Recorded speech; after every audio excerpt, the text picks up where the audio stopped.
வணக்கம். யாழ்ப்பாண திரைப்படக் கழகத்தின் 2ஆம் ஆண்டு நிறைவையொட்டி பெண்மொழி திரைப்பட விழா நேற்று ஆரம்பமாகியது. அதன் ஆரம்ப நாளான நேற்று நடைபெற்ற போது அதன் தொடக்க உரையையும் அப்படத்தின் சிறிய காட்சியையும் மேலும் முடிவாக கலந்துரையாடலையும் கண்டு மகிழலாம். அதன்போது இது இடையில் மின்சார தடை வந்தது. அதிலும் பதிவிடப்பட்டுள்ளது என்பதை அறிய தருகின்றேன். தந்தை செல்வா கலையரங்கில் இது ஆரம்பிக்கப்பட்டது. அங்கே நாங்கள் 10 திரைப்படங்கள் காட்டியிருக்கிறோம். பிறகு இங்கே அங்கே சில அசௌகரியங்கள் ஏற்பட்டது. அது இங்கே நிர்வாக ரீதியான நடைமுறையினாலே எங்களுடைய பார்வையாளர்கள் 2 தடவை திரும்பி செல்ல வேண்டி வந்தது. அப்போ அதை நாங்கள் ப்ரொடெக்ட் பண்ணாங்கள். அப்படி பார்வையாளரை ஒரு அசௌகரியத்துக்குள்ளாக்கி அவங்க ஐயா செய்கிற மாதிரி அனுப்பக்கூடாது. ஆனால் அவையல் கொஞ்சம் அவையல்னு சொல்கிறது விட ஒருவர் தான் நிர்வாகி. அப்போ நாங்கள் அதிலிருந்து நாங்கள் இங்கே வந்தாங்கள். அந்த நேரத்தில் இடைக்குள்ள ஒரு இடைவெளி வருகிற பொழுது நான் கஷிலா கலைத்தலைவர் வசீகரன்கிட்ட யாழ்ப்பாணத்தில் இந்த துறைக்கு தேவை இருக்குது, ஆனால் இப்போ இது வெற்றிடமாக இருக்குது, என்ன செய்யலாமாண்டு. அப்போ அவர் ரொம்ப விருப்பத்தோடு என்ன இன்று செய்யலாம் தானே. அப்போ நாங்கள் செய்வோம்னு தொடங்கின பிறகு அவருடைய பூரண ஒத்துழைப்போடு பல்வேறு விதமான ஒத்துழைப்போடு நாங்கள் தொடங்கினோம். அது 25/5/25ஆம் ஆண்டு ஜார்காலர் என்ற படத்தோடு தொடங்கி பிறகு 2 படங்கள் காட்டின பிறகு ஒரு வருட பூர்த்திக்காக 7 திரைப்படங்கள் காட்டினோம். பிறகு மற்ற படங்களையும் காட்டி எல்லாமாக 37 படங்கள் அங்கே 10 இங்கே 27 படங்கள் நாங்கள் காட்டியிருந்தோம். திரைப்படக் கழகத்தின் இன்றியமையாத தன்மை என்பது இப்போ இன்றைய நிலையில் நீங்கள் டிவிடி எடுத்து யாரும் வீட்டை பார்க்கலாம். ஹோம் தியேட்டர் வச்சிருக்கிறோம் வசதியான ஆட்கள். அவர்கள் குடும்பத்துடைய தனியாகவோ நண்பர்களோடு இருந்தெல்லாம் பெரிய திரையில் மற்ற விஞ்ஞாபனத்தில் பார்க்கலாம்.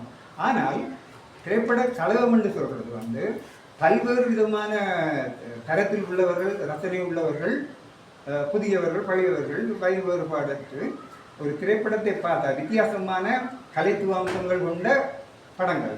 பெரும்போக்கானது பொழுதுபோக்கை மட்டும் மையமாக கொண்டு அமைகிறது. அது அல்லாமல் பிறமொழியில் வளர்ச்சி விட்டு நல்ல படங்களை பார்த்து அதை பற்றிய உரையாடுறதன் மூலமாக திரைப்படம் பற்றிய நோக்குநிலை, விமர்சன பார்வை போன்றவர்கள் எல்லாம் அது ஒரு ஒரு ரசனையை பக்குவப்படுத்துறதுல ஒரு அறிவிப்பரம்பலை செய்யும்ன்றது தான்.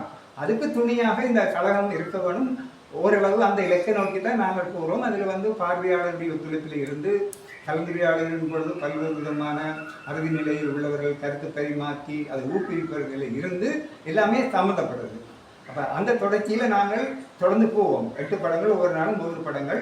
இன்று காட்டப்படுகின்ற இந்த ஒருத்தி என்ற படம் ராஜநாராயணன் எழுதின கிடை நாவலை குறுநாவலை அடிப்படையாக கொண்டது ஒரு முக்கியமான திரைப்படம்.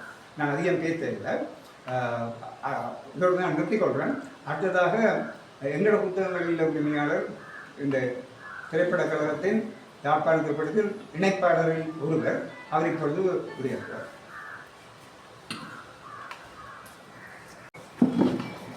அனைவருக்கும் மாலை நேர வணக்கங்கள். இன்றைய தினம் ஒரு முக்கியமான தினமாக நான் கருதுகிறேன். என்று சொன்னால்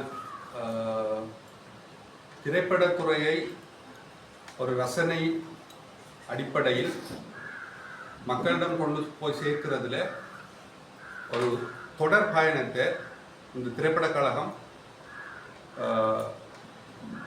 முன்னெடுத்து கொண்டு கொண்டே இருக்கிறது. 2017ஆம் ஆண்டு முதல் முறையாக நான் யாழ்ப்பாண பொது நூலக அந்த குவிமாட குவியம் என்று சொல்லி இருக்கிற மேலே இருக்கிற அந்த கூடத்தில் எலிப்பத்தாயம் அடூர் பாலகிருஷ்ணன் என்ற ஒரு மலையாள இயக்குனருடைய அந்த படத்தை பார்க்குறதுக்கு சந்தர்ப்பம் கிடைச்சது.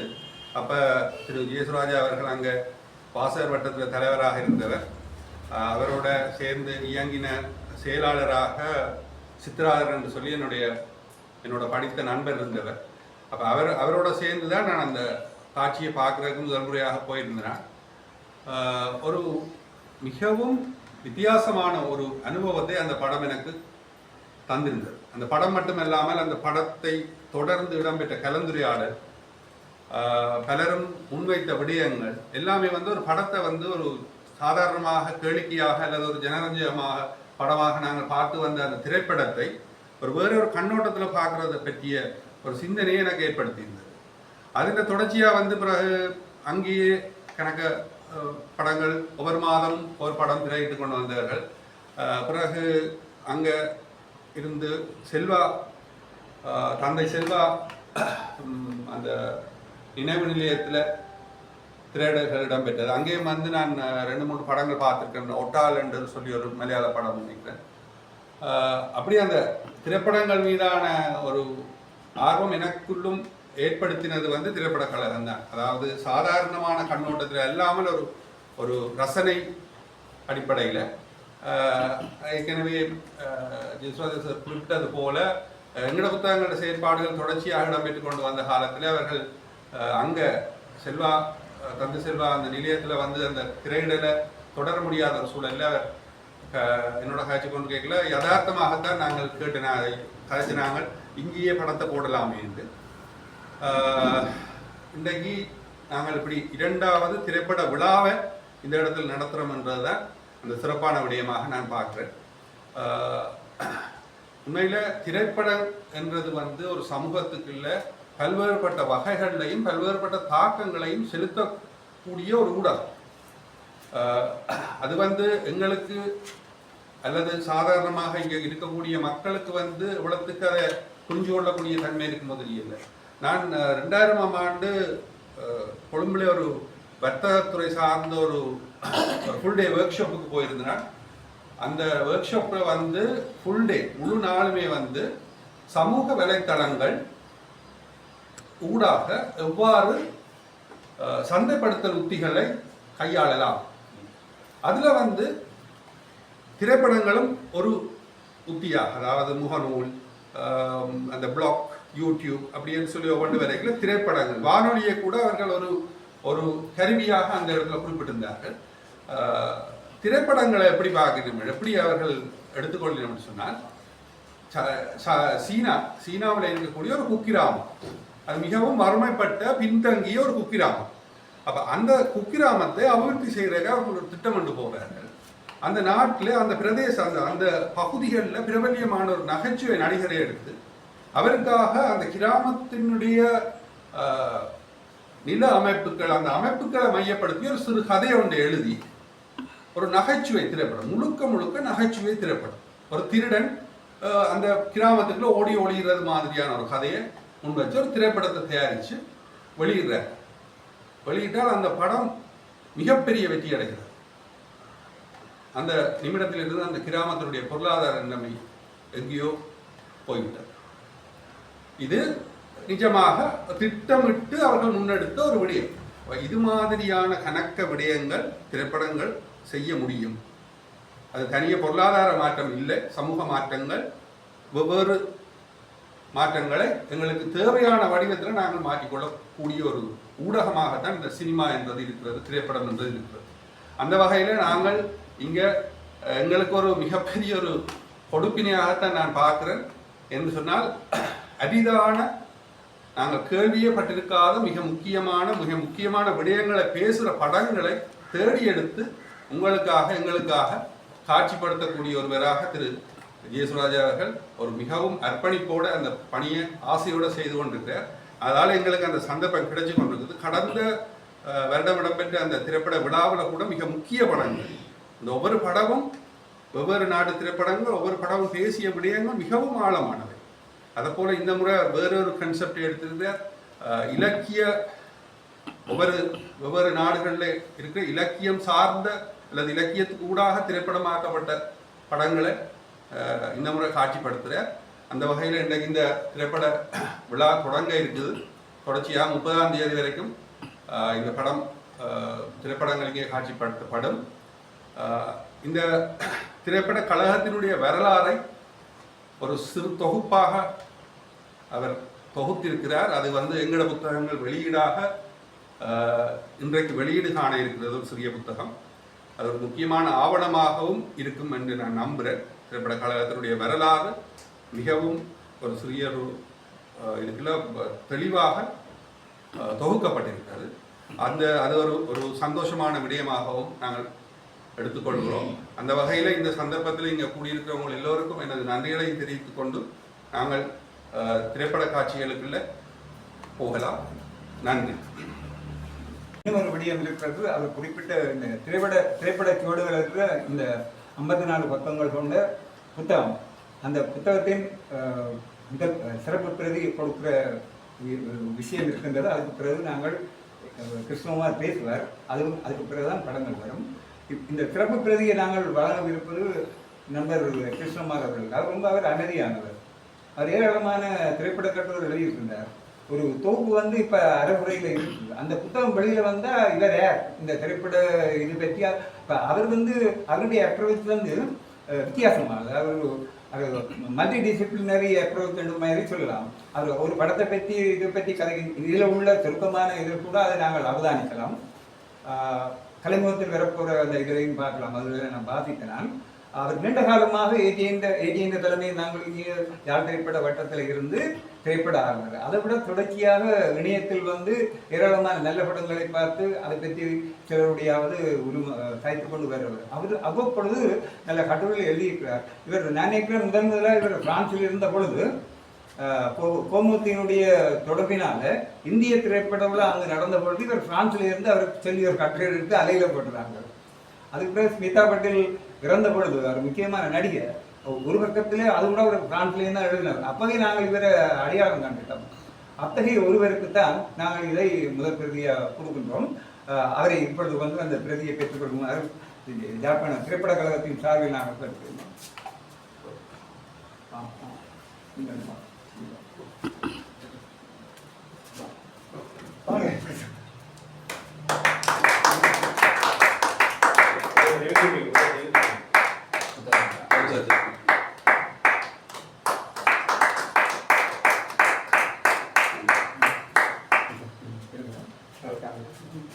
நன்றி. இதில் நாங்கள் ஒரு 50 பிரதிகள் தான் டிஜிட்டல் பிரிண்டிங்கில் நாங்கள் இப்போ தற்சமயம் உருவாக்கினது. மற்றது பிளாக் அண்ட் ஒயிட்ல பிறகு வேறு ஒரு பிரதி பிறகு வரும்.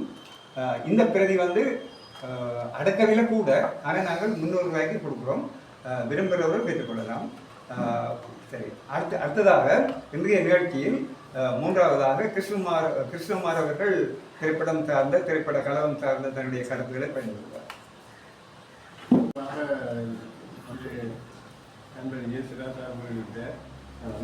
தெரியாது.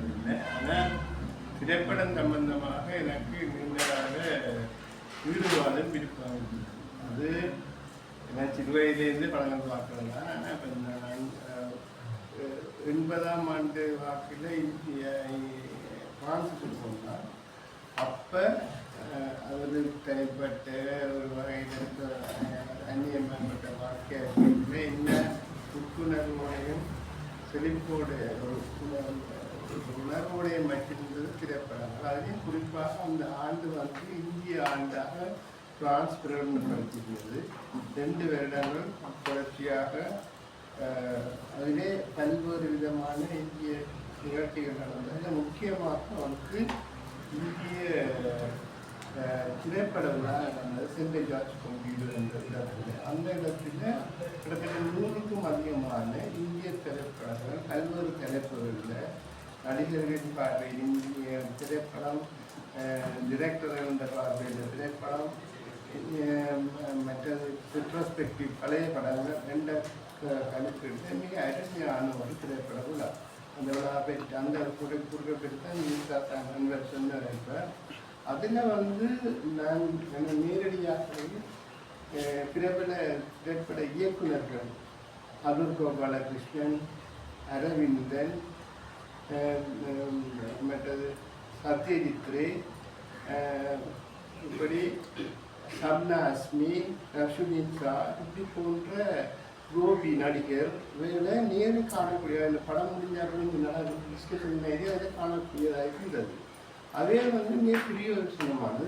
அந்த நேரத்தில் காட்டப்பட்ட அது இந்தியாவிலே புதிய சினிமா இந்த வரிகளோட ஒட்டி வந்த படங்கள்.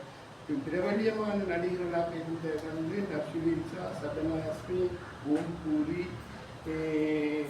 கோபி, இப்படியும் அருள் கோபாலகிருஷ்ணன், மிர்னால் சேன், சத்யஜித் ரே, ஷியாம் பெனாகர், அப்படி அதே ஒத்த நடிகர்கள் நான் டிரெக்டர்ஸ் இருந்தார். அப்போ அவையிருந்த நேரடியாக பார்த்தது, அவர்களோட உரையாடினதை கேட்டது, மற்றது அதில் படங்கள் முக்கியமான படங்கள் வந்து அந்த நேரத்தில் அதில் காண்பிக்கப்பட்டது. இந்த படங்களை பார்த்து போட்டு வரைக்குள்ள உண்மையில ஒரு எங்களோட மனதை மூளையை அப்படியே கழுவி எடுத்த மாதிரி இருக்கும். சில படங்களை பார்த்துட்டு சீட்லேருந்து எழும்ப நம்ம உறைஞ்சி போயிடுவோம், அதுக்குள்ளே மூழ்கி இருக்கும்.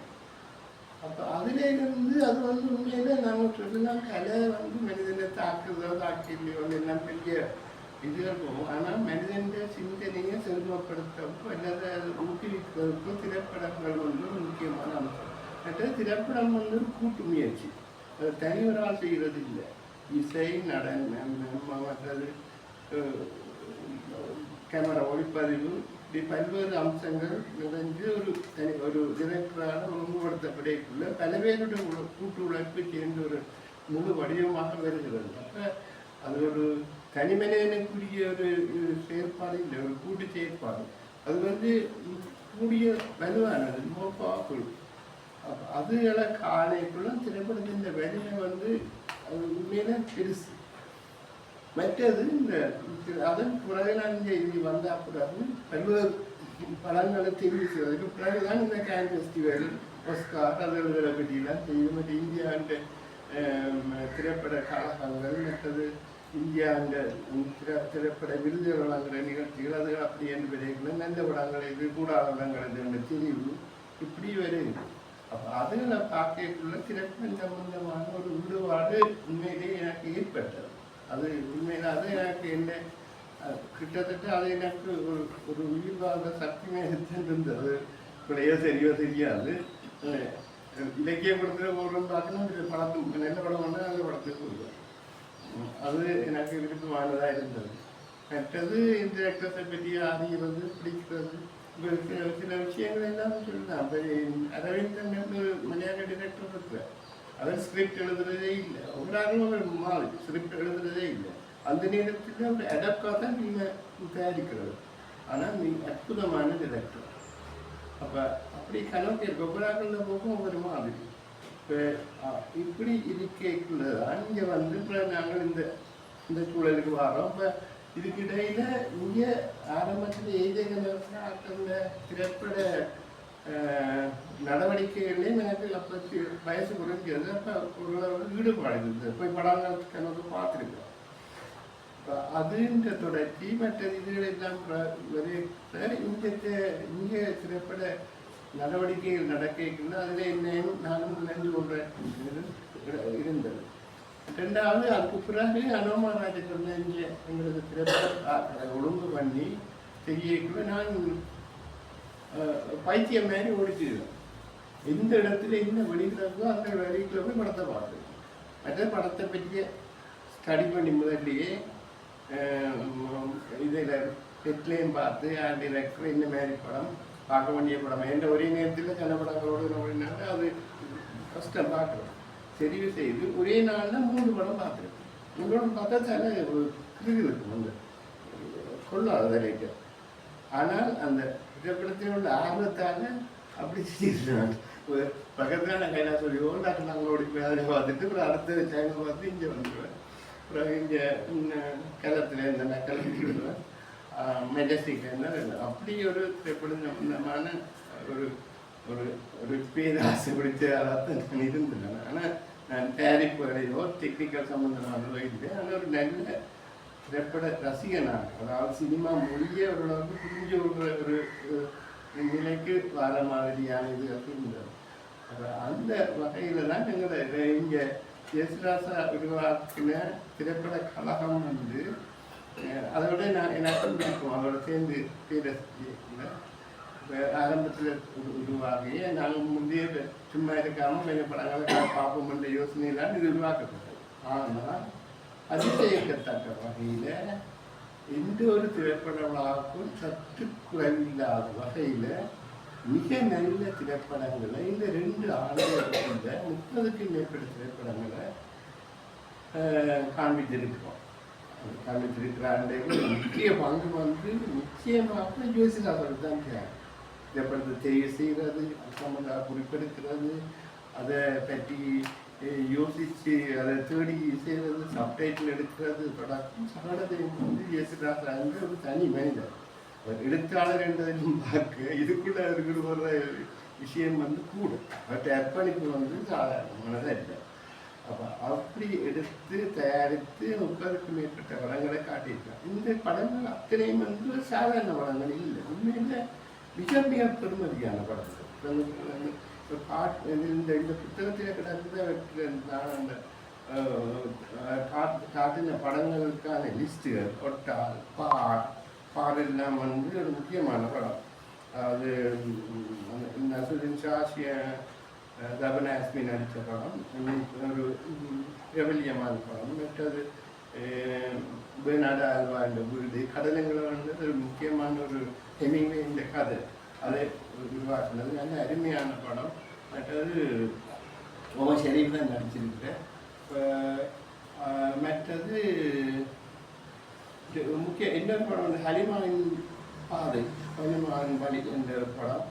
இது வந்து பொஸ்னியா படம். இது வந்து உண்மையில் மிகச்சிறந்த படம். அது கட்டாயம் நீங்கள் பார்க்குற அதை பற்றி குறிப்பு எழுதியிருக்கிறேன் இதில். மற்றது திரிகள் பொன்மணி தெரியுந்தானே எங்களோட யாழ்ப்பாணத்தை எடுத்த படம், தர்மசேன ரத்திராஜா எடுத்த படம், நல்ல படம். அது எடிட்டட் வேர்ஷன் வந்தது. நெல்லம் யாழ்ப்பாணத்து வீடு யாருக்காக யாதங்களுமாயும் தர்மசேனர் வந்தாங்க.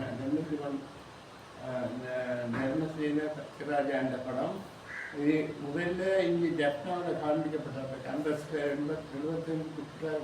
75 தர்மசேன சத்யராஜா வந்து ஆரம்பத்தில் சிங்களம் மொழி விரிவிரையாராக அந்த கடமையாகிறது. மிகச்சிறந்த இயக்குநர்களில் ஒருத்தர் இலங்கையில். அவர் அந்த படம் அப்போ அவர் இருக்கைக்குள்ள இங்கே போட்டு மனோராஜ்யத்தில் இங்கே போட்டு பார்க்குறாங்க. அருமையான படம். மற்றது 2 முக்கிய படங்கள் இதில் குறிப்பிட்ட டிஸ்ட்ரிக்டில் வருது. ஒன்று வந்து பச்சை பப்பாளியின் வாசனை, அது வந்து சென்ட் ஆஃப் கிரீன் பப்பாயா. மற்றது அது வியட்நாம் படம், அது ஒரு அருமையான படம். அதே மாதிரி ஒயிட் சில்க் ட்ரெஸ் என்ற ஒரு வியட்நாம் படம், அதுவும் மிக அருமையான படம். இந்த 2 படத்தை பற்றியும் ஒரு குறிப்பெழுதி இந்த கலமோது குறித்துதான் வெறுமன் நினைக்கிறேன். மிக கவர்ந்த படம். நான் முதல்ல எனக்கு தெரியும் இந்த வியட்நாம் படங்களை பற்றி அதிகம் தெரியாது. அந்த பச்சை பப்பாளியின் வாசனையை பார்த்தா அப்புறம் கேள்விப்பட்டிருக்கேன். அந்த படம் நல்ல படம் உண்டு, கேனுக்கு போன படம் கேள்விப்பட்டிருக்கேன். அந்த படம் நல்ல வந்து அடைந்து பிறகு அதை பற்றி பார்த்தா அப்புறம் உண்மையில அருமையான படம். அது என்னன்னா அந்த கதை வந்து அந்த ஒரு பெண் ஒரு சின்ன குழந்தையா வந்து சேர்றாள். வீட்டு வேலைக்கு அனாத பெண். அவள் அந்த வீட்டு அந்த பெண் வந்து வெள்ள கொஞ்சம் இரக்கமாக வந்தவள். ஆனால் இவ்வளவு நேர்மையானவள், உண்மையானவள். அவள் தந்த பார்வை கூடாக அந்த உலகத்தை பார்க்கிறாள், அந்த சுற்றி உலகத்தை. அது மிக அழகாக சித்தரிக்கப்படுது. அது அந்த எறும்புகள் போகிறது, பப்பாய்கள் தண்ணி விடுறது, கவலை கத்துறது, எல்லாத்தையும் வந்து தன்னை கண்ணுக்குள்ளான அந்த அந்த அந்த அது அது சேர்ந்த உணர்வு வந்து வித்தியாசம். அங்கே தான் அந்த டிரெக்டர்ன்ற ஒரு காட்சியை காட்டிக்குள்ள அது இன்னும் மெனந்து தெரியுது, உணர்வு தருவது முக்கியம். இந்த படம் வந்து அது அதில் கதை பெரிய விஷயம் இல்லை. இந்த பெண் அது வளர்ற பக்கம் வளர வளர அவன் உணர்வுகளும் வளருது, அவன் காதல் அவன் எண்ணங்கள் எல்லாமே வளருது. அதை வடிவாக ப்ரெசன்ட் பண்ணிடுது. அது அற்புதமான. அதே போல தான் ஒயிட் சில்க் ட்ரெஸ் வந்து அதுவும் ஒரு முக்கியமான படம். அது வந்து என்ன அது எங்களோட ஒப்பிட்டாரு. இந்த படம் வந்து வியட்நாம், இந்த படம் வந்து பிரெஞ்சு காலனியாக போயிட்டு வியட்நாம் எடுத்தது. அப்போ விரிசலமான யுத்த காட்சிகளும் யுத்த தன்மைகளும் அந்த படத்தில் இல்லை. அது ஒரு அமைதியான ஒரு நகர்ப்புறத்தை ஒரு வாழ்க்கையை காட்டுது. ஆனால் ஒயிட் சில்க் ட்ரெஸ் வந்து வியட்நாமில் அமெரிக்கா ஆதிக்கத்தில் அமெரிக்கா போர் நடந்து இருக்கைகளில் எடுக்கப்பட்ட படம். அது மிக வித்தியாசமானது. அது எங்களோட ஒட்டின வாழ்க்கையை தான் காட்டுது. யுத்தம் வந்து தவிர்க்க முடியாத விடயங்களை இன்னமேலே தலையில சுமத்தப்பட்டதோ அது சொல்லுது. அதே நேரம் அதில் அதன் ஊடாக அந்த வியட்நாமிய வாழ்க்கை வடிவாக சொல்லப்படுது. என்னென்னா அதில் முக்கியமான விஷயம் வந்து அந்த ஒயிட் சில்க் ட்ரெஸ். இந்த ஏழ்மையான குடும்பத்திலேருந்து வந்து கொடுமைகளை எல்லாம் அந்த தொழிலாளி நாட்ட கொடுமைகளாக வச்சு காலகட்டம் ஆகி கல்யாணம் செய்து வாழைக்குள்ள 3-4 பொம்பளை பிள்ளைகளுக்கு சரியான கஷ்டமான வாழ்க்கை. இந்த மட்டியை விற்றுத்தான், மட்டியை பிடிச்சி விற்றுத்தான் வாழகினோம். ஆனால் அதுக்காக பள்ளிக்கூடத்துக்கு போகிறதுக்கு உடுப்பு இல்லை. அப்போ வெள்ளை உடுப்பு வாங்குற காசுல வெள்ளை உடுப்பு இல்லாட்டி பள்ளிக்கூடத்துக்கு போகலாம். அப்போ அந்த திருமணத்துக்கு இவன் கொடுத்த அந்த ஒரு ஒயிட் சில்க் ட்ரெஸ் அதைத்தான் வெட்டி கட்டியாக தைச்சு மாறி மாறி போட்டு ஒரு தங்கச்சி ஒரு தாமதா போட்டுக்கு போயிட்டு பிரதாம கட்டி போட்டு அப்படி போட்டு இது செய்யலாம்.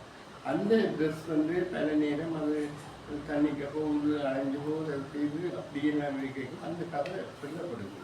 அதனோடாக பிறகு கடைசியாக என்னென்னா அந்த யுத்தம் வந்து முடியுது. யுத்தம் முடிகிற நேரத்தில் தான் சரண்டை பண்ண போயிடும்.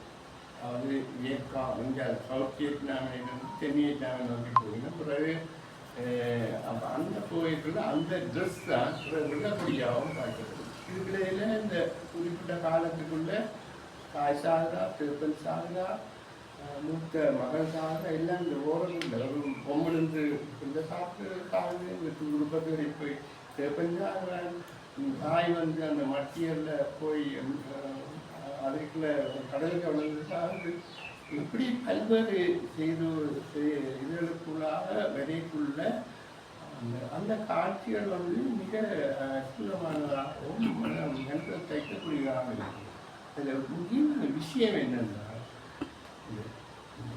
வியட்நாமிய மக்கள்கிட்ட இருக்கிற ஓர்வம் தொடர்ச்சியாக தங்களை பாதுகாத்துக் கொள்ற வீராங்க எந்த இடத்திலையும் நம்பிக்கை இழக்காத வாழ்க்கை. அந்த மற்றது தங்களோட கண்டினியூட்டி பரம்பரையினூடாக அந்த குடுப்பினூடாக அந்த பரம்பரையின் தொடர்ச்சியை காட்டுற அந்த அதுகள் வந்து மிக முக்கியமான விஷயம். அது மிக அழகாக சொல்லப்பட்டிருக்கு. பார்த்தால் சிம்பிளா தெரியும், ஆனால் உள்ளுக்கு போனால் அது சொல்லுற செய்திகள் வித்தியாசமாக. அப்போ இப்படிப்பட்ட பல நல்ல விஷயங்கள் அடங்கின படங்கள். இதை விட இன்னும் பல நல்ல படங்கள் காட்டு இருக்கணும். இந்த விதி கடப்பு வந்து முக்கியமான இந்திய திரைப்பட நடிகர். அவர் கூடி போச்சு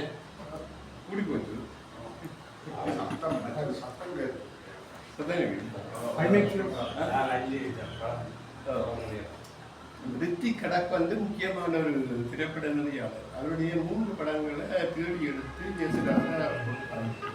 அது வந்து மிக சிறப்பான படம். அதில் எனக்கு பிடிச்சது வந்து அஜாந்திரிக்கிறது. யந்திரம் எப்படி மனிதன் மாதிரி அவர் நடத்துகிற ஒரு வயது போனவர் வந்து அந்த ஒரு தன்னுடைய செவலைக்காரோட எப்படி விளையாடுத, அதோட எப்படி உறவு கொள்றாருன்றது தான் இருக்குது. இப்படி இந்த திரைப்பட விழா வந்து மிக முக்கியமான ஒரு விஷயம். மற்றது இந்த காலகட்டத்தில் எங்களுக்கு தேவையான ஒன்று. மற்றது திரைப்படத்தை பார்க்க வந்துட்டு பெரிய லெக்சரை கேட்குற மேனேஜரே இருக்காது. அதுவே அப்படினால படத்தை பார்க்கறது இல்லைன்னா. ஆனால் இந்த படத்தை இந்த புத்தகத்துல ஞாபக விஷயங்கள் இருக்குது. கட்டுரைகளை பற்றியும் இதை பற்றி படிவா தோற்றிருக்கேன். குறிப்பிட்ட காலத்துக்குள்ள ஒரு பெரிய வேலை இதை செய்து முடித்தது வந்து ஜெயசுதாசா. இந்த இப்படியான நிகழ்வு ஒன்று பண்ணினது, இதை செய்தது, படங்களை ஆர்கனைஸ் பண்ணி திரைப்படத்தை நடத்தினது, இதுக்கு மிக முக்கியமான காரணமாக அர்ப்பணிப்போடு செயல்பட்ட மூத்த எழுத்தாளர் ஜெயசுதாசாவுக்கும் இந்த போல வழங்கி இது செய்த நண்பர் வசீகரன் அவர்களுக்கும் அவருடைய மற்ற உதவியாளர் கிருஷ்ணவனுக்கும் எங்களுடைய மனமார்ந்த நம்பிக்கையை தெரிவித்துக் கொள்கிறோம்.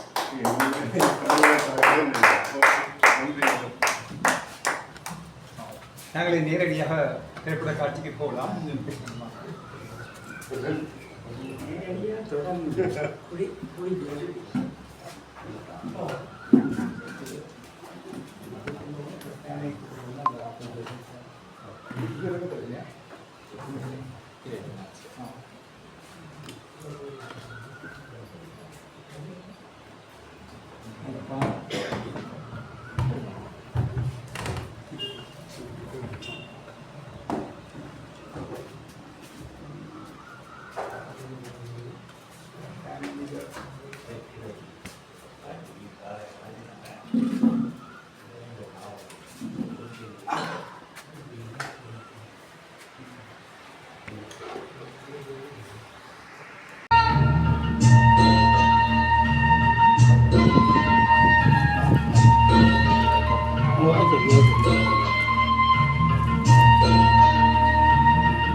விட நாவலை வாய்ச்சது மண் மணமும் ஆற்று மணமும் புளி மணமும் சேர்ந்து ஒரு நல்ல நாவல்.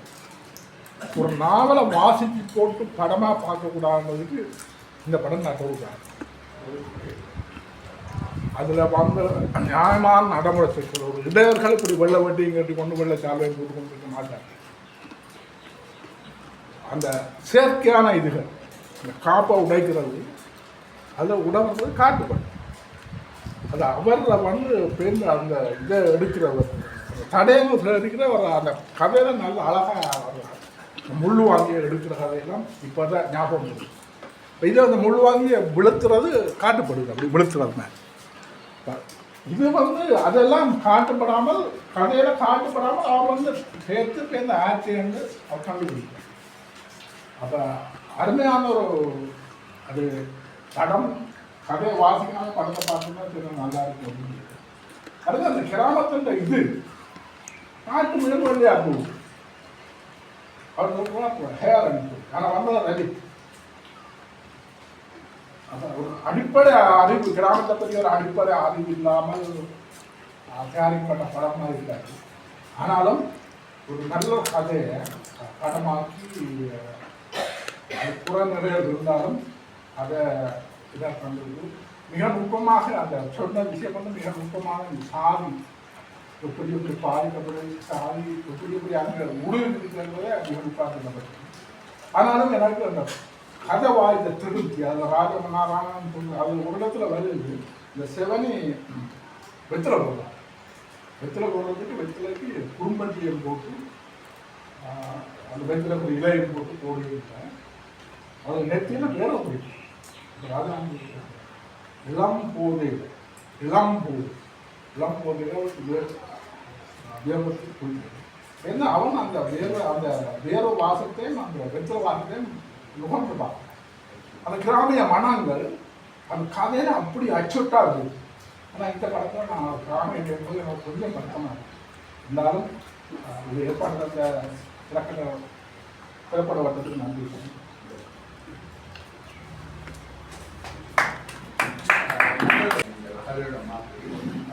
அவர்கள் தங்களுடைய கருத்தை கொள்ளலாம்.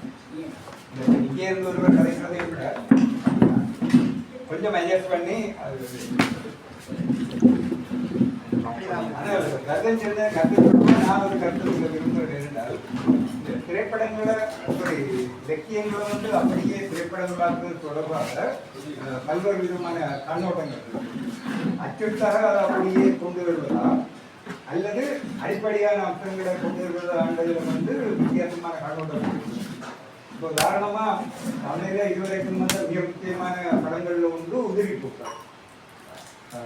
மகேந்திரன் நீங்க படம் பார்த்துருக்கீங்க, உதிரி பூக்கள் பார்த்துருக்கீங்களா? கட்டாயம் பாருங்க, யூடியூப்ல எல்லாம் இருக்கு. மிக முக்கியமான படம். உண்மையில அந்த படத்தையும் இந்த படத்தையும் தான் இனப்படுத்துவதில் ஒரு திரைப்பட ஆர்வலினாக ஆக சிறந்ததாக எடுக்கிறதா இருந்தால் உதிரி பூக்களையும் தான் எடுக்கணும். அப்ப இந்த பிரமணி திரைப்படங்கள் மத்தியில் தமிழ் படங்களை போடுவது தொடர்பாக வேணுமென்று நாங்கள் தமிழ் உணர்வாக கொண்டு வருவதல்ல. அதுக்கு ஒரு பிறமொழியினருக்கு காட்டக்கூடிய ஒரு தராதரம் இருக்கணும் என்பது பார்க்க யோசித்து பார்த்து அரசியல் நான் டிசைட் பண்ணேன்ல அந்த படத்தை இந்த படம் மிக சிறப்பான உடம்பு எடுத்தேன். ஏனென்றால் உதிரி பூக்கள் மிக சிறப்பானதுதான். அதுக்கு புதுமைப்பட்டவருடைய சித்தனை கதை. ஆனால் அவருடைய சித்தனை கதை அப்படியே வரை அதனுடைய அடிப்படை தான். சித்தனை கதை அடிப்படையா இருந்தாலும் அவரே சொல்ற மாதிரி இது ஆதாரம் வந்து சித்தனையா இருந்தாலும் முழுவதும் சித்தனையா இருந்தார். செம்மீன் படம் வந்தவரும் இந்த பிரச்சனை வந்தது. ஆனா இப்ப நான் கூட ஒரு கட்டுரை அப்ப எழுதினான் சுந்தரராமசாமி இந்த மொழிபெயர்ப்புல வந்து செம்மீனில வந்து அந்த பாத்திர சித்தரிப்புகள் எல்லாம் அங்க வர இல்லை. இதுல வந்து ஒரு ரொமான்டிக்கான ஒரு வலிமையான அம்சங்களை தான் பெரும்பாலும் அந்த படம் கொண்டிருந்தது. இப்ப செம்மீனோட நாங்கள் இங்க போட்டு அந்த சப்தமுத்திரம் 7 சமுத்திரங்கள் என்ற புரொஃபசர் ஸ்ரீகுணசிங்காவுடைய படத்தை நாங்கள் ஒப்பிட்டால் கூடுதலான யதார்த்த பண்பும் சிறப்பும் சப்தமுத்திரங்களால் இருக்க ஒழிய அதே அல்ல. ஆனாலும் கூட சுகுமார் அந்த நேரங்களில் அதை பற்றி எழுதியிருக்கிறார்.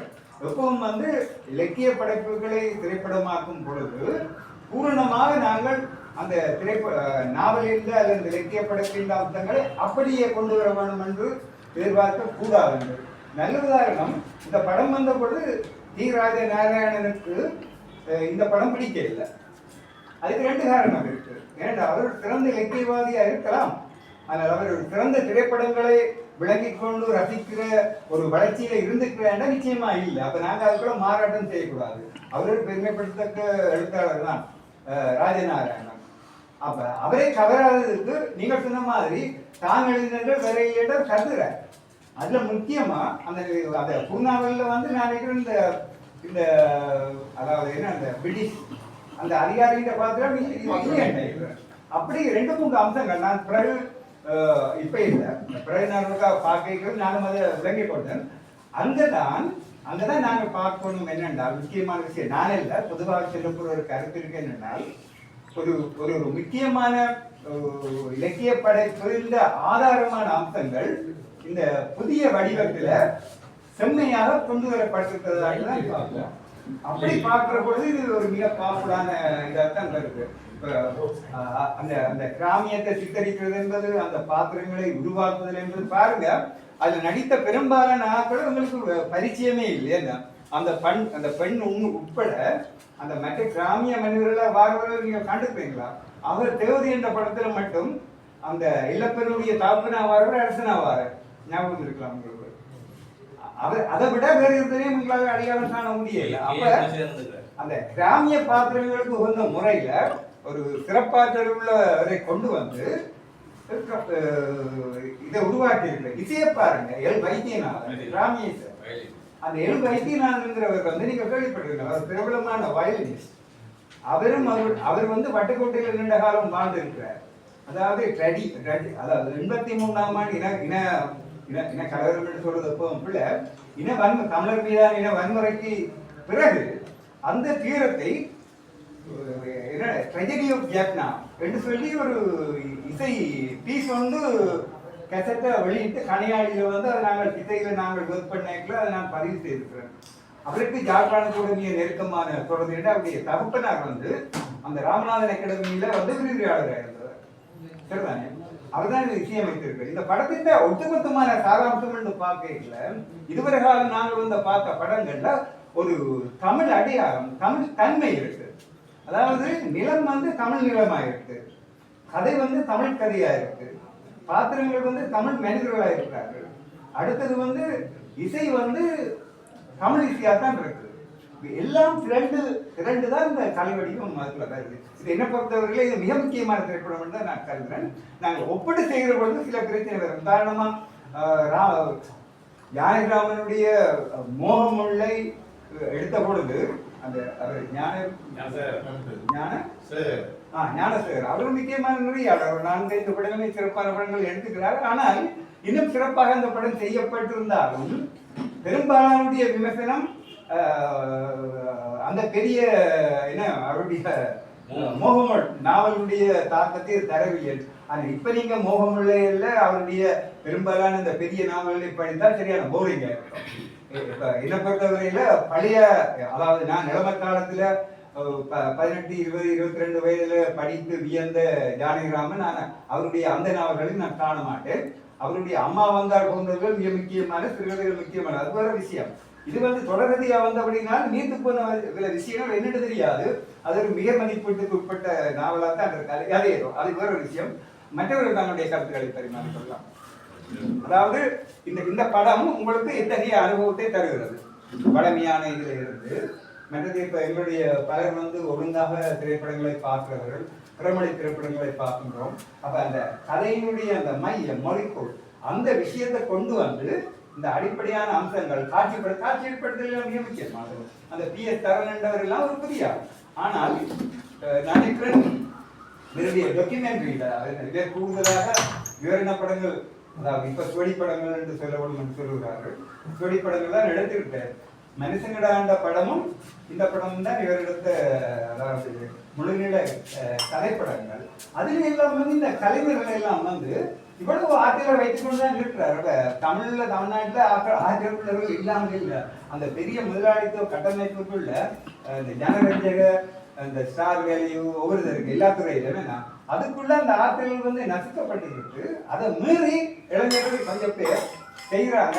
அதுக்கு கூட நாங்கள் ஒரு விஷயத்தை இங்க பதிவு செய்யணும் என்னென்றால், அதனுடைய அடிப்படையும் 70ஆம் ஆண்டுகளில் இந்தியா முழுக்க ஃபிலிம் சொசைட்டி மூவ்மெண்ட் நடந்தது.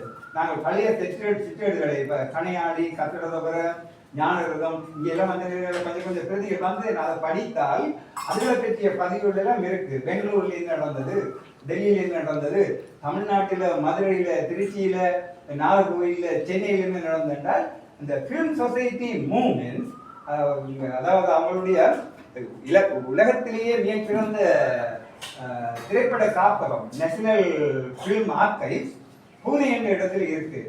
KK நாயர் என்ற ஒரு மலையாளி தான் அதை உருவாக்கினவர்.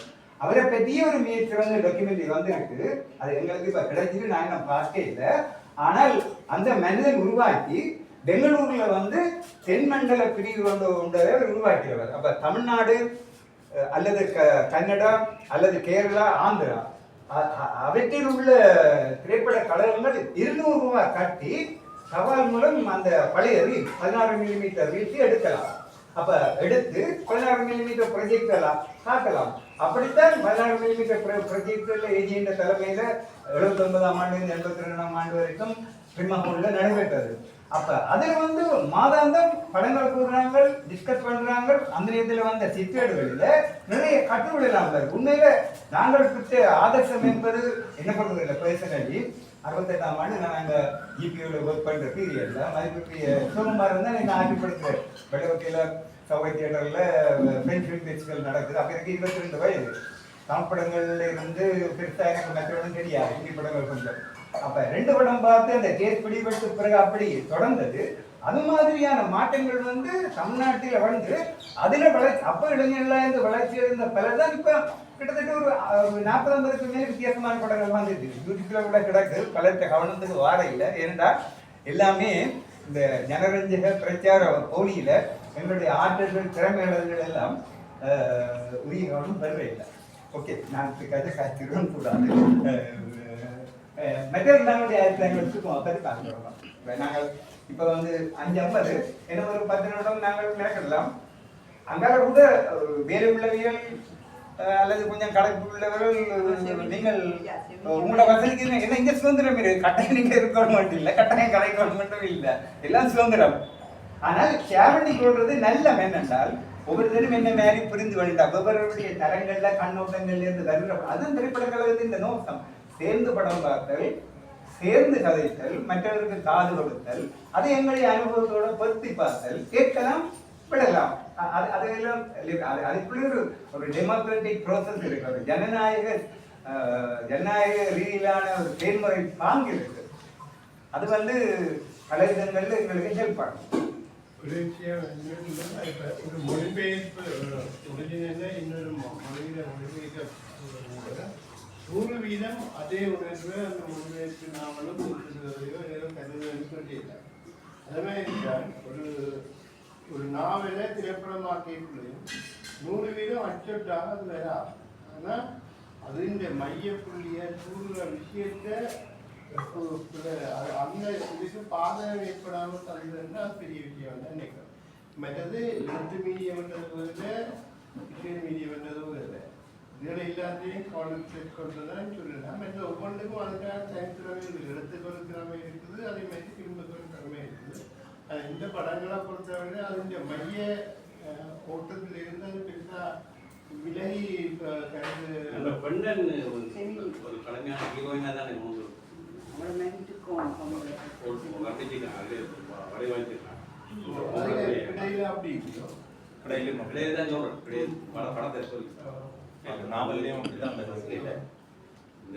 படத்துல ஒரு வகையில ஒரு செயற்கையான ஒரு ஹீரோயின் பார்த்தது உருவாக்கிறது மாதிரி பட்டது. மற்றது இன்னொரு விஷயம், இப்ப அந்த காதல் அவள்லாம் தேடி போற மாதிரியான ஒரு இமேஜ்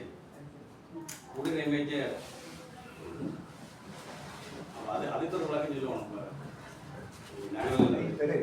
சீரியஸான கலைப்படங்கள் என்று போய் கொண்டு கேட்கல, அந்த படங்களை பார்க்கல இதுக்கு ஒரு மைனஸ் பாயிண்ட் தான் நான் கொடுக்கக்கூடிய ஏத்தமா அந்த படத்தை உருவாக்கிடு.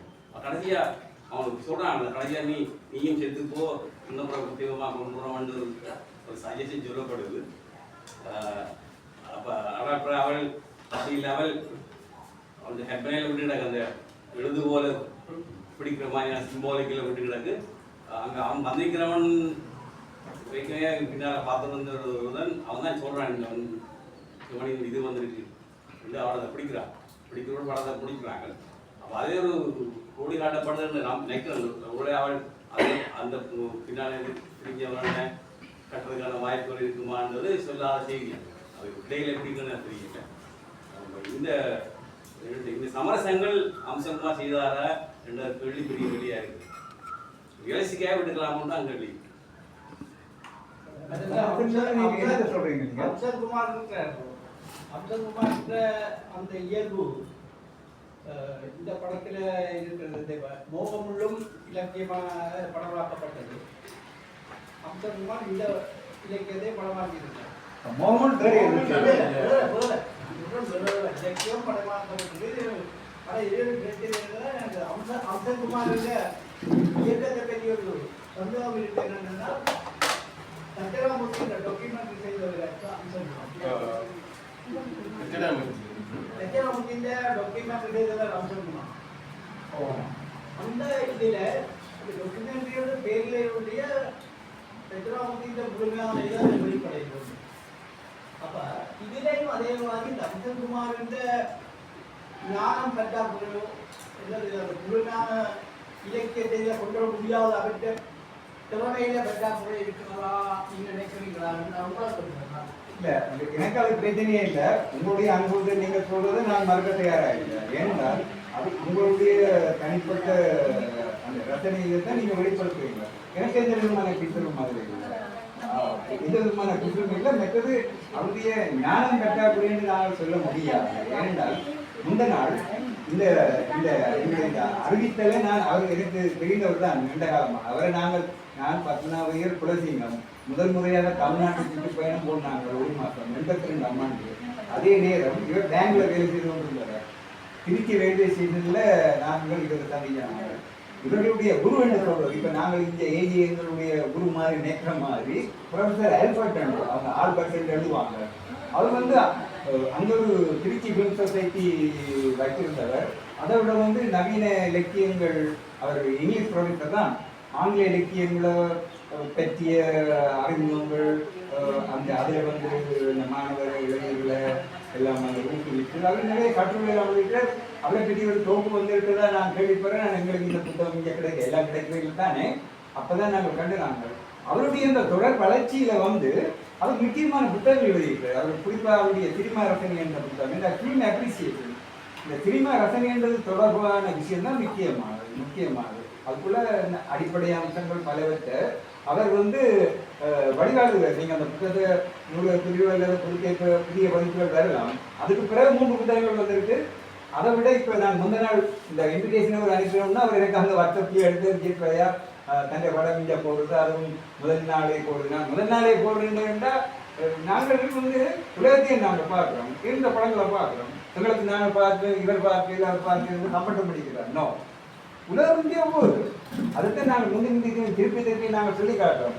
1925ஆம் ஆண்டு சேர்த்திய ஐசன்ஸ்டைன் என்ற ஒரு முக்கியமான நெறியாளர் மனத மாஸ்டர் பொட்டன்கின் 1905ஆம் ஆண்டு ரஷ்யாவில் தோல்வியுற்ற புரட்சி. அது என்ன மாதிரி இந்த கடற்படையை சேர்ந்தவர்களிடம் உருவாகி ஒடிசா துறைமுகத்தில் சாதாரண மக்கள் சார்ந்த காலம். அப்ப அந்த புரட்சி தோக்குது. அதை அவர் அது டெக்யூமெண்ட்ரி அல்ல, அது மௌனப்பட காலகட்டத்தின் கிளாசிக். அந்த படம் 25ஆம் ஆண்டு எடுத்து அந்த உலகமெங்கும் கலை ரீதியாகவும் அது உள்ளடக்க ரீதியாகவும் தாக்கத்தை ஏற்படுத்தின பொழுது நாங்கள் வாசிக்கிறோம், தமிழிலேயே வாசிக்கிறோம். ஹிட்லர் தன்னுடைய இந்த திரைப்பட குழுவை அழைத்து சொல்ற, நீங்க தண்ணி படங்களை போல படத்தை எடுங்கள் என்று. ஆனால் அவர்களால் எடுக்க முடியவில்லை. அப்படிப்பட்ட ஒரு படம் 1979ஆம் ஆண்டு ஏஜியின் தலைமையில் நாங்கள் பிரிமஹோலில் இயங்கையில் அவர்தான் எல்லாம் திரைப்பா. அந்த நேரத்தில் ஆங்கிலேயர்கள் எல்லாம் இப்போ ஓரளவு படித்தறிந்திருக்கோம், உட்காந்து இன்க்ரீஸ் பண்ணி அண்டர்ஸ்டாண்டிங் கெப்பாசிட்டி வந்திருக்கு. ஆனால் 79 எல்லாம் இந்த அளவில் 50 தான். பல சிரமங்களோடு தான் நாங்கள் கடந்து வந்த நாங்கள். அவர் தான் எல்லாம் தெரிவு செய்து 2வது அல்லது 3வது புரோகிராமாக ஜாழ்ப்பாணம் கொள்வார். நான் என்ன சொல்ல வரேன் என்றால், உலகம் வந்து வியந்தது 1925ஆம் ஆண்டு. யாழ்ப்பாணத்துக்கு அது வேற 54 வருடங்கள் சென்று நாங்கள் எவ்வளவு தூரம் உலகத்தின் ட்ரெண்ட் வளர்ச்சியோட பின்னுக்கு இருக்கிறோம். இப்பவும் அதுதான் எல்லா இதுகள்லையும் வந்து எல்லா மொழிகள்லையும் மாற்றங்கள் நிறைய நடந்து கொண்டிருக்கு. தமிழில் ஒன்றுமே நடக்கலன்னு நாங்கள் சொல்லக்கூடாது. அந்த அந்த அத்தகைய கண்ணோட்டம் வந்து ஒரு ஒரு என்னன்னு சொல்லலாம், ஒரு நாள் சிக்கல் அல்லது ஒரு கால நீக்குவ அடிமரப்பாக கொண்டது. எங்களிடம் இருக்கக்கூடிய திறமை என்ன, அதே நேரத்தில் பலையினம் என்ன, நாம் என்னத்தை செய்ய தவறினோம் என்பது போன்ற விஷயங்கள். உதாரணமாக பாருங்க, சொல்ல இருக்கலாம். ஆனால் எத்தனை படங்களை நாங்கள் ஜலாத்த படங்களை காட்ட முடியும் அவருடைய சிறந்த நடிப்புக்காக? ஏன்னா ஓவரேக்டிங், ஏன்னா கதை அப்படி, சூழல் அப்படி. ஆனால் அதையும் மீறி கிட்டத்தட்ட நான் படிக்கிற மாணவனாக இருந்த பொழுது ஆசியாவிற்கு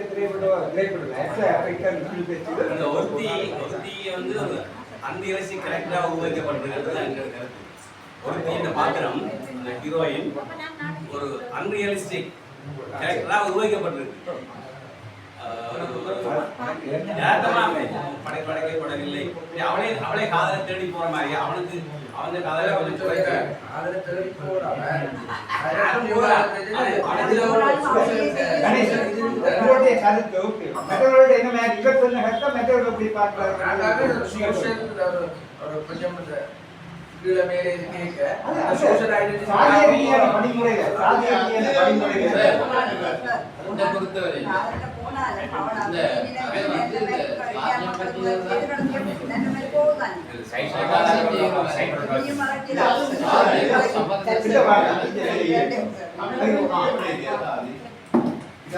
கிராமம் சாதித்த பண்புகள், ஏற்றத்தாழ்வுகள், ஒற்றுமைகள், வேற்றுமைகள், உதய வேறுபாடுகள், குறைஞ்ச வேறுபாடுகள் இருக்குது.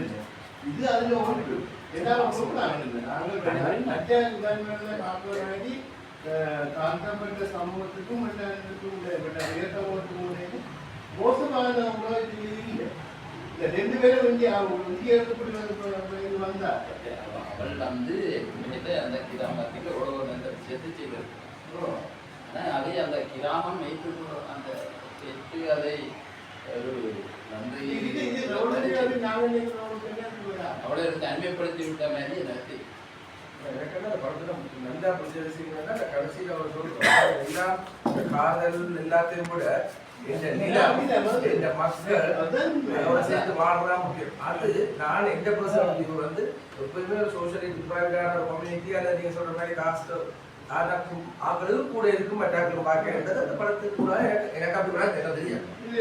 நம்ம பாசிபிள் நாளைக்கு சம்பவம் சார்ந்து கூட ஒரு கனெக்டடா இருக்கிறது ஒரு நீதி பற்றிய உணர்வு அந்த பெண்ணால்தான், அதாவது சாதி ரீதியான பின்தங்கிய நிலையில் உள்ள அந்த பெண்ணால்தான் தங்களுக்கு இவ்வளவு வந்ததை அதுதான் எங்களுடைய அந்த மோரல் ஸ்டாண்ட். இப்போ நாங்கள் எல்லாம் சிதறி போவதற்கு காலப்படுவது தானே விழுமியங்கள். இங்கே அந்த விழுமியங்கள் பேணப்படுது. அப்போ வந்து தங்களுடைய கௌரவம் அல்லது இது போன்றவர்களையும் பேணிக்கொண்டு அவைக்கும் இல்லாமல் திருமணம் செய்யலாம், ஒரு இடத்துல வாழும்படிதான் சொல்கிறார்கள். அவ்வளவு திக் பண்றாள், அங்குதான் வந்து அவர் ஒரு மண்ணின் புதல்வியாக மாறுகிறார். இந்த நிலம், தன்னுடைய ஆடுகள், தன்னுடைய மக்கள், இதை சொல்றதுக்கு நான் போக மாட்டேன். என்ன அதுக்குள்ளேதான் பெரிய மெசேஜ் இருக்கு. மற்றது இந்த சாதிய இயக்கத்தாழ்வுகளையும் கூட பஞ்சாயத்துல வந்து அந்த தீதாரி என்றவர்கள் அந்த கிளைக்கு பொறுப்பாங்க. அது ஒரு முக்கியமான பாரதி மணி என்று கானா சுப்பிரமணியத்தின் மருமன். கானா சுப்பிரமணியத்தின் மகளத்தான் அவர் திருமணம் செய்தவர். நீண்ட காலம் டெல்லியில வேலை பார்த்தவர். இந்த மொடோ டிராமா மூமெண்டோட சம்பந்தப்பட்டவர் என்று நாங்கள் வாசித்திருக்கிறோம். அப்போ வந்து பஞ்சாயத்துல சாதி வேறுபாடுகள் இல்லை. அப்ப அதெல்லாம் வந்து மரபு ரீதியாக இந்த சமுதாயங்கள் இருக்கக்கூடிய பொருட்களை கவனிக்கிறாங்க. மற்றது வந்து யதார்த்தம் வந்து பதிவு செய்யப்பட வேணும். இதுல மட்டுமே இல்லை, அந்த மரத்துக்கு கீழே வந்து கல்லுக்குள்ள ஒரு இதை செய்யக்குள்ள அந்த வெள்ளக்காரன் சேர்த்து அவன் சொல்றான், அது இந்த கிருஷ்ணாதியாக்களுடைய தெய்வம் வந்து அந்த சோசியல் மீடியும் பதிவு செய்யப்படுகிறது நுட்பமா. இது வந்து எல்லாம் நான் இந்த ஸ்கிரிப்டில வந்து, அதாவது எப்படி நாங்கள் ஒரு வீட்டை கட்டுறதுக்கு வந்து ப்ளூ பிரிண்ட் வெரி இம்பார்ட்டன்ட் சொல்றோம். அது இல்லாமல் கட்டேதான் அதை ப்ரொப்பர் ஃபிலிம் ஸ்கிரிப்டுக்கு ஊடாகத்தான் ஒரு நல்ல படத்தை உருவாக்கு.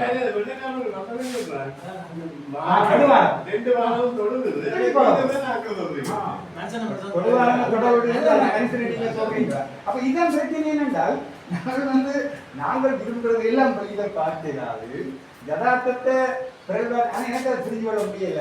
ஸ்ரீகணேசன் எப்படி அது ஒரு யதார்த்தமத்தை அந்த பாத்திரத்தை தெரியும்னு சொன்னேன். எனக்கு புரிஞ்சு விட்டு எனக்கு என்ன முடியல.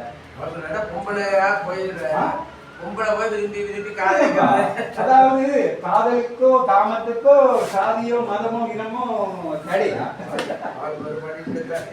நல்ல ஒரு கதை உதாரணம் நாளை கொண்டு சொல்லலாம். அதாவது அவர் மலையகத்தை சேர்ந்தவராக இருந்தாலும் மலைப்புரிய சி வேலுப்பிள்ளை அவர் ஒரு சர்வதேச ரீதியாக புகழ்பெற்ற ஒரு கவிஞர்.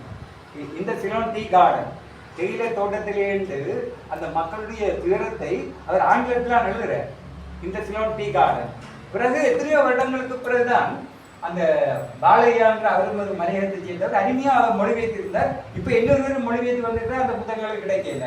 ஆங்கிலத்தையும் அந்த புதிய மொழிபெயர்ப்பையும் போட்டு அவர் சக்தியான பாலையா அவர் ஓவியர். அவர் தான் முதல் மொழிபெயர்த்தது. அது மிக சிறப்பான மொழிபெயர்ப்பு. ஆனா இப்ப அதுக்கு பிறகு ஒரு 4-5 வருடங்களுக்கு முதல் இன்னொரு மொழிபெயர்ப்பு செய்திருக்கிறார். அவரும் மலையகத்தை சேர்ந்தவர். மொழிபெயர்த்து புத்தகத்துல ஒரு பக்கத்துல ஆங்கிலம், அதே இது தமிழ்ல இந்த பக்கம் இருக்கு. ரஷ்யன் புத்தகங்கள் அப்படி இருக்கு. ரஷ்யன் பயிற்சி இப்படி இருக்கும். இந்தியாவில் ஆங்கிலம் இருக்கும். இப்ப லெனின் கல்தாங்கி எல்லாம் என்னிடம் அந்த புத்தகம் மைகோஸ்கின்றது அப்படித்தான். அதை சிறப்பாக தோமசீரன் தான் தமிழ்ல மொழிபெயர்த்திருக்கிறார். தாங்கள் எல்லாரும் படிக்க வேண்டிய மிக சிறப்பான புத்தகம். இப்ப என்ன பிரச்சனை என்றால் அவர் மிக முக்கியமான அரசியல்வாதி. சாதாரண தோட்டத்திலிருந்து கல்வி கற்று வந்தவர். கொஞ்சம் தொழிலாளர் அல்ல, நினைக்கிறேன் வேற ஒரு கங்காணி அல்லது அப்படி கொஞ்சம் பொருளாதாரம் இருந்தவர். அவர் ஆங்கில கல்வி கற்று தொழிற்சங்கவாதியாக இருந்து தோட்ட தொழிலாளருடைய வாக்குரிமை பறிக்கப்படும் சட்டத்துக்கு முன்னால் தலைவாக்கில் எம்பியா இருந்தவர். அதாவது 7 மலையக தமிழர்கள் நாடாளுமன்ற உறுப்பினர்களாக இருந்திருக்கிறார்கள். அதுல ஒருவர் அவர். நான் சொல்ல வந்த பின்னணி என்னென்றால் இத்தகைய ஒரு மனிதன் ஒரு பெண்ணை காதலித்து திருமணம் செய்கிறார். அவர் சிங்களி. ஒரு பேட்டியில ஒருவர் கேட்கிறார், இவ்வளவு தூரம் நீங்க தோட்டத்தமிழ் மக்களுக்காக உழைத்து தொழிற்சேர்ந்து அப்படி காஞ்சவர்கள் அப்படி செய்தீர்கள், ஏன் அது சிங்கள பெண்ணை திருமணம் செய்தீர்கள்? இது நான் இந்த பேட்டி நான் படித்து தமிழ்ல கிட்டத்தட்ட ஒரு 25-30 வருடங்களுக்கு முதல் இந்த மனதில் பதிந்து இருக்கிறார். சொன்ன வசனம் காரணம் வெரி சிம்பிள். அவள் பெண் என்பதுதான் காரணம். இந்த விஷயத்தை நான் 82ஆம் ஆண்டு அளவில் அவருடைய வீடுக்கு நான் கொஞ்சம் கதைக்கலாம். அழைப்பில் இருக்குமா ஒரு தகவல் என்று நீ எடுத்துக்கொள்ளலாம். அவருடைய வீடுக்கு என்ற நாவல் வந்த பொழுது நித்தியானந்த நாட்கள் தான் போட்டது. அதுக்குரிய விமர்சன கூட்டம் கொழும்பு விவேகானந்த கல்லூரியில் நடக்குது. அப்போ அந்த நேரத்தில் நான் 82-84 மணிக்கு நான் சென்ட்ரல் டெலிகிராஃப் ஆஃபீஸில் ஒர்க் பண்ணுறேன். அந்த கூட்டத்துக்கு நான் போயிருந்தேன். கணேசலிங்கம் விமர்சிக்கிற பொழுது வறண்டுத்தனமாக அடித்தேன் அந்த குருநாவில். ஏன்னா அந்த கடைசி கட்டத்தில் அந்த தொழிற்சங்க தலைவன் என்ன 81-82ஆம் ஆண்டில் உங்களுக்கு தெரியும் என்ன ககாவத்த ரத்னபுர பெல்மதுடைய ஏரியாவெல்லாம் ஜிஎம்பி காடையர்களால் தோட்ட தொழிலாளர்கள் கூடுதலான துன்பம் இது அவருடைய இருப்பிடங்கள் எல்லாம் அழிக்கப்பட்டு அகதிகள் எல்லாம் வந்த வரலாறு இருக்கு. அதைத்தான் அவர் இனிப்பட மாட்டேன் என்ற ஒரு முக்கியமான நாவல் பொலிட்டிக்கல் நாவல் படித்திருப்பீர்கள். அது என்ன அவருடைய 6 நாவல்கள் அவர் ஆங்கிலத்தில் எழுதியிருக்கிறார். இது நேரடியாக தமிழ் எழுதப்பட்ட நாவல். அதில் அந்த இதுகளெல்லாம் பதிவு செய்யப்பட்டிருக்கு. அதை போல ஏற்கனவே இத்தகைய சம்பவங்கள் நடந்திருக்கு. அந்த தொழிற்சங்க கதாநாயகன் அந்த ரத்னபுர காட்டுக்குள்ள நின்று அவன் அந்த அளவுக்கு பாதிக்கப்பட்டுட்டாங்க, கணக்கத்தை கொல்லப்பட்டுட்டாங்க, போகுமிடம் தெரியலையே என்று புலம்புற ஒரு இதோட அந்த நாவல் முடியுது. கணேசலிங்கம் அந்த எண்ணமே எடுத்தேரென்றால் ஒரு தொழிற்சங்கவாதி போராட்ட குணாம்சத்தை ஒரு வழிகாட்டலை சொல்லாமல் புலம்புகிறார். புலம்பல் இலக்கியம் மட்டும் போட்டு அடிக்கிறார். இது வரட்டுவாகும். இதுக்கு நாங்கள் லெனின்ல இருந்து மாவோயில இருந்து அல்லது எங்கல்ஸ்ல இருந்து கூட இலகுவாக நாங்கள் ஏன் இப்ப இந்த இதுல ஒரு படம் பெறுது என்ன எங்களோட திரைப்பட விழாவில் சுரங்கம் ஒரு படம் பெறுது எமிலி சோலா. அது 1860 பிரான்சில் நிலக்கரி சுரங்க தொழிலாளர்களுடைய வேலை நிறுத்தம், அவருடைய சுரண்டல் ஒடுக்குமுறைக்கு எதிரான கிளர்ச்சி உருவாதல், அதில் பிறகு அவர்கள் அதில் தோல்வி விடுறதும் அந்த துயரங்களும் தான் சொல்ல வருது. ஆனால் இந்த எமிலி சோலாவை வந்து தீவிரமான முற்போக்காளராக சொல்றவர். இரண்டாவது தொழிலாளி வர்க்க நலன்கள் அந்த இழப்பு. ஆனால் மார்க்ஸ் எங்கெல்ஸும் வந்து எமிலி சோலாவுக்கு கொடுக்குற முக்கியத்துவத்தை விட என்ன ஸ்ட்ரெங்க் ஆகிட்டார். இல்லை அந்த சுரங்கம், நாங்கள் ஒரு சுரங்கம் என்ற படம் இப்போ ஒரு 20 வருஷத்துக்கு மேலே தமிழில் நான் அந்த படிச்சிருக்கேன். அந்த புத்தகம் சுரங்கம் என்ற ஒரு மொத்த புத்தகம் தமிழில் வந்தது, பிரேமா பிரசுரமாக வந்தது. அப்ப அந்த பொதுவான ஆட்கள் என்ன சொல்றதுன்னு சொன்னால் அந்த இவருக்கு தான் முக்கியத்துவம் கொடுக்கிறது. ஆனால் மார்க்ஸ் எங்கெல்ஸும் எழுத்திலே எழுதுகிறோம் இருந்தால் ஒப்பீட்டளவில் சோலாவை விட பால்சாக் என்ற பிரெஞ்சு ஆசிரியர் வந்து அவருடைய பல புத்தகங்கள் தமிழில் வந்திருக்கு. அவர் நேர்மையானவர். இத்தனைக்கும் அவர் வந்து இவரை போல தொழிலாளர் பற்றி எழுதவில்லை. அவர் இந்த பிரபுத்துவ குடும்பங்கள், அவருடைய ஒழுக்க சீரழிவுகள், அவருடைய உல்லாச வாழ்க்கை அதுகெடுத்தார். அப்ப அது என்ன அவர் சொல்ல வேண்டும் என்றால் அந்த நிலப்பிரபுத்துவ சமூகத்தில் வந்து அதாவது மேலே இருக்கிறவர்கள் எல்லாத்தையும் அனுபவிப்பவர்கள் அந்த சமூக ஜனப்பிரதியில வந்து சிறுபான்மையில் இருந்த இந்த சோசியல் ரியாலிட்டியை அவர் பதிவு செய்கிறார். இதுகளை நாங்கள் புரிந்து கொள்ளணும். கலையில வெறுமனே அரசியல் இந்த ஒரு தேங்கி போயில ஓட்டக்கூடாது. இதைத்தான் நாங்கள் என்ன டால்ஸ்டாய்க்குன்னு சொல்லலாம். டால்ஸ்டாயும் வந்து ஒரு நிலப்பிரபுவாக இருந்து இவ்வளோ பற்றிலாம் சொன்னாலும் லெனின் தன்னுடைய ரைட்டிங்ஸ்ல எழுதுறது இதெல்லாம் நாங்கள் தமிழ்லேயே பார்த்து நாங்கள் அவர் சொல்றார் அந்த ஏழை விவசாயிகளின் துயரத்தை என்ன மாதிரி இந்த பிரபு சித்தரிக்கிறார். ரெண்டு போட்டு ஒரு இடத்துல ஒரு வசனம் பெறும், ரஷ்ய புரட்சியின் நிலை கண்ணாடி என்பது டால்ஸ்டாயின் எழுத்துக்கள் என்று லெனின் சொல்றாரு.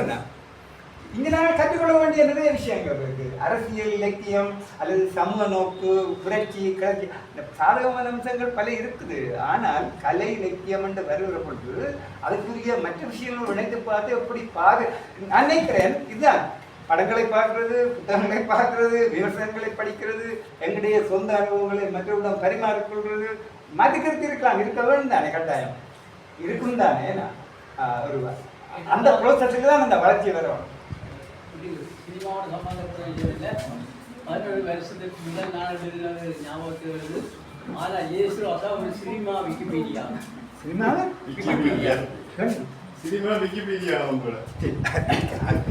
இப்படித்தான் நாங்கள் கீழே கண்டபடி தெய்வமாக்குவீங்கள் வாரத்தை எல்லாரும் ஓனரை பே பண்ணுவீங்க. என்ன நாவல்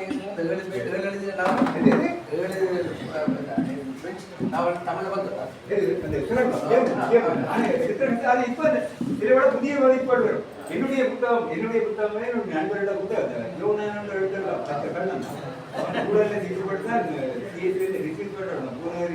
அது ஒரு விஷயம். என்னன்னா நட்பண்ணா வந்து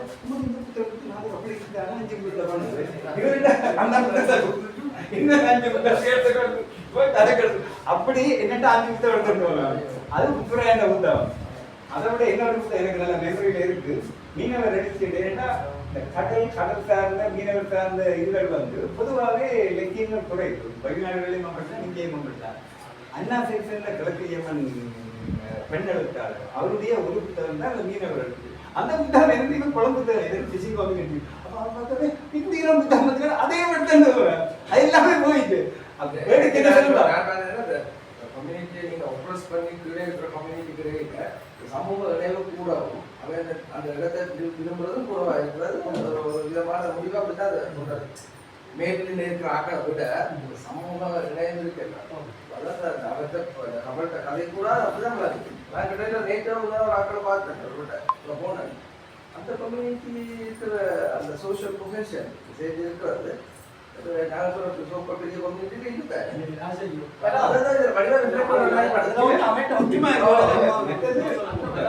விஷயங்களுக்கு அப்பால் ஒருவரை அது தொடங்கி என்றால் நாங்கள் அவரை பற்றி நாம் வந்து சொல்லிடலாம். அப்ப அது என்னென்றால் தனியாக ஆராயப்பட வேண்டியது வசதிகள் எல்லாம் கூட தங்களை தனிமை இண்டிவிஜுவலா இம்ப்ரூவ் அதாவது கலெக்டிவா ஐடென்டிஃபை பண்ற கூட நீங்க அப்ரோச் பண்ணா கலெக்டிவா ஐடென்டிஃபை பண்ற கூட அதான் முக்கியம். ஏன்னா அவருக்கு வந்து கூட்ட இருக்கிறது பலமாக மாறுவாங்க. அதான் இந்த படத்துல விளக்கிட்டீங்களா இப்ப வந்து நாங்க பெரியாக்கள் வந்து அதுக்குள்ளேயே தங்களுக்கு போய் அவையிலும் வந்து உண்மையில தெலுங்கு பேசுற மக்கள். நீங்கள் அந்த அவருடைய கோவில் கிராமம் லைப்ரரி எடுத்து படிங்க. தெலுங்கு தாய்மொழி வீட்டுல வந்து தெலுங்கு தான் படிக்கிறவங்க. கோவல்ல கிராமன்ற நாவல் இருக்கு. அதுல அவங்க எப்படி 100 வருடங்களுக்கு முதல் வந்து அந்த தெலுங்கு பிரதேசத்திலிருந்து தமிழ்நாட்டுக்கு வந்தது. அதான் இந்த ஒரு பெண்ணை அரசன் விரும்பி கதைன்னு சொல்றாங்க. அவன் தெய்வமா இருந்தது, அவன் வந்து தற்கொலை செய்யறா. அதை போல நீயும் போனா அந்த அவன் காதல் காமம் எல்லாம் காட்டப்படுது. அவன் வந்து உயர்த்தாரி என்று சொல்லப்படுற பொம்புடையில தான் கிட்ட வந்து கும்பிடணும் உடனே மாறுறாங்க. நீங்க தேவா அங்கதான் அப்படி என்றால் இந்த ஏற்றத்தாழ்வுகள் மண்ணின் தொடர்பான சாதி என்ற கட்டுமானத்துக்குள்ளாக எனவே உள்ள இதுல அதெல்லாம் நீங்க அந்த கேள்விக்கு நீங்க ஸ்டடி பண்ணாவிட்டால் நீங்க ஒன்றும் விரும்பினாலும் அந்த பாரம்பரியத்தை பற்றி போறாங்க. அது அந்த மைண்ட் மைண்ட் செட் அப்படி போற எனக்கு